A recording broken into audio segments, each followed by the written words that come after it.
श्री नारायणाय नमः।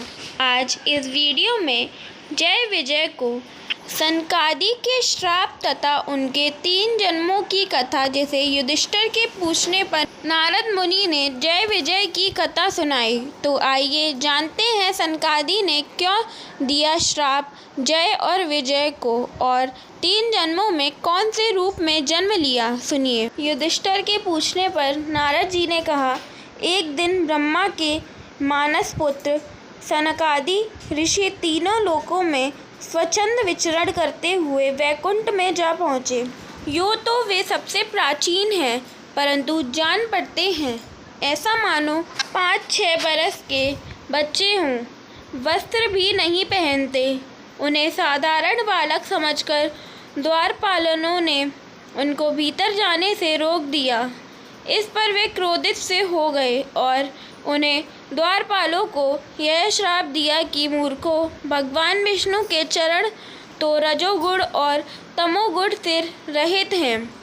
तुम दोनों इनके समीप निवास करने योग्य नहीं हो, इसलिए शीघ्र ही तुम यहाँ से पापमयी असुर योनि में जाओ। उनके इस प्रकार श्राप देते ही जब वे वैकुंठ से नीचे गिरने लगे, तब उन कृपालु महात्माओं ने कहा, अच्छा 3 जन्मों में इस श्राप को भोगकर तुम लोग फिर इसी वैकुंठ में आ जाना। वे ही दोनों दीति के पुत्र हुए। उनमें बड़े का नाम हिरण्यकश्यप था और उससे छोटे का नाम हिरण्याक्ष दैत्य। और दानवों के समाज में यही दोनों सर्वश्रेष्ठ थे। विष्णु भगवान ने नरसिंह रूप धारण करके हिरण्यकश्यप को और पृथ्वी का उद्धार करने के समय वराह अवतार ग्रहण करके हिरण्याक्ष को मारा।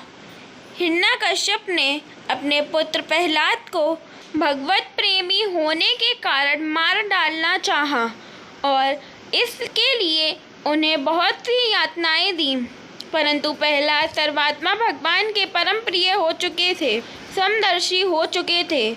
उनके हृदय में अटल शांति थी। भगवान के प्रभाव से वे सुरक्षित थे, इसलिए तरह तरह से चेष्टा करने पर भी हिरण्यकश्यप उनको मार डालने में असमर्थ रहा। वे ही दोनों विश्वा मुनि के द्वारा केशिनी अर्थात केकसी के गर्भ से राक्षसों के रूप में पैदा हुआ। उनका नाम था रावण और कुंभकर्ण। उनके तत्पातों से सब लोगों में आग सी लग गई थी। उस समय भी भगवान ने उन्हें श्राप से छुड़ाने के लिए राम रूप से उनका वध किया और वे ही दोनों जय विजय इस जन्म में शिशुपाल और दंतवत्स के रूप में क्षत्रिय कुल में उत्पन्न हुए थे।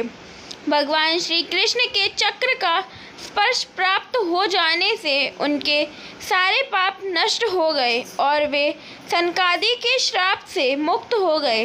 वीर भाव के कारण निरंतर ही वे भगवान श्री कृष्ण का चिंतन किया करते थे। उसी तीव्र तन्मयता के फलस्वरूप वे भगवान को प्राप्त हो गए और पुनः उनके पार्षद होकर उन्हीं के समीप चले गए। इस प्रकार भगवान विष्णु के पार्षद जय और विजय सनकादि के श्राप से मुक्त होकर फिर श्रीहरि की सेवा में पहुंच गए। जो इस कथा का श्रवण करता है उस पर भगवान विष्णु की कृपा प्राप्त होती है। जय श्री कृष्ण, जय श्री हरि। ओम नमो भगवते वासुदेवाय नमः।